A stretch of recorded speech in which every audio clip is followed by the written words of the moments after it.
Salut! Écoute, aujourd'hui on se retrouve dans une vidéo assez courte. Je voulais te présenter ma façon de faire le kimchi. C'est du chou lacto-fermenté et épicé à la coréenne. Il en existe différentes variétés, donc là ce sera ma façon de faire. Ça reste de la lactofermentation, donc ça a plein de bienfaits pour l'organisme, et notamment le microbiote. J'en avais déjà fait de la lactofermentation avec des carottes et des choux, je te remets les articles dans la description. Et pour le kimchi, c'est parti. Qu'est-ce qu'il te faut? Moi, ce que je vais te montrer, ça m'a permis de faire 2 bocaux de type le parfait. Donc il te faut un bocal avec le joint. Il te faut un chou chinois, ou bok choy, pak choy, suivant l'appellation de ton magasin. De la sauce soja. De la sauce nyok mam, pour ceux qui sont pas végétariens, parce que c'est de l'anchois fermenté, sauce à base d'anchois fermenté. Du piment. Du gingembre. Des oignons. Donc pareil, suivant si vous voulez beaucoup plus d'oignons ou pas, de l'ail. Moi j'ai fait avec ça, je vous dis ça va me permettre de faire deux bocaux. Je rajoute du chou, normal, des carottes, et il va falloir du sel pour la lactofermentation. Le principe de base de la lactofermentation, c'est de reposer dans de la saumure. Donc j'ai pas tout filmé, mais voilà, les oignons je les ai coupés en grosses rondelles, les carottes aussi. Là, je fais des petits dés de l'ail. Je vais faire la même chose avec le gingembre.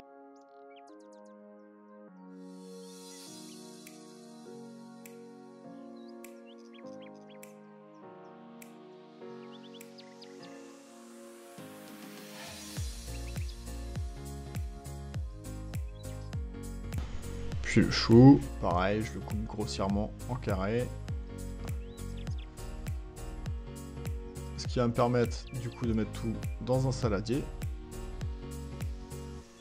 d'ajouter la sauce soja, 3 cuillères à soupe de nyok mam, du piment, suivant si vous aimez pimenté ou pas. J'en ai rajouté 2 fois. Tu mélanges. Et c'est là où c'est important, la règle d'or de la lactofermentation, c'est 30 g de sel par litre d'eau. Donc là, moi j'ai 75 centilitres, donc 18 grammes à peu près, j'ai mis. Ce qui est largement nécessaire, vu qu'il y a aussi du coup le sel de la sauce soja. Et voilà, et du coup je mets en bocal mon kimchi, donc une feuille de chou, suivie d'un peu de garniture.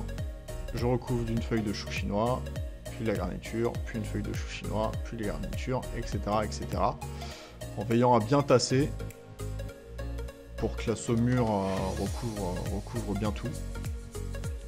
Et je rajoute mon eau salée sur le dessus. Je vais faire ça avec mon deuxième bocal. Donc on voit même que la quantité était un peu limite pour les 2 bocaux de mon côté. C'est pas grave, je tasse quand même, je rajoute l'eau salée, la saumure, un peu de sauce soja, je tasse le tout, et globalement c'est prêt.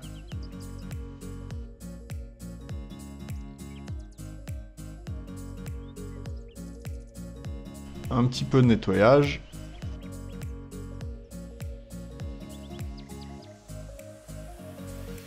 Et voilà, les bocaux sont faits. Il ne me reste plus qu'à les mettre de côté une petite semaine pour que la lactofermentation se fasse. Et puis ensuite les stocker dans mon placard. Il n'y aura plus qu'à goûter, et puis à refaire et à ajuster suivant tes préférences. C'est fini pour moi aujourd'hui, donc je te dis à très bientôt dans une prochaine vidéo.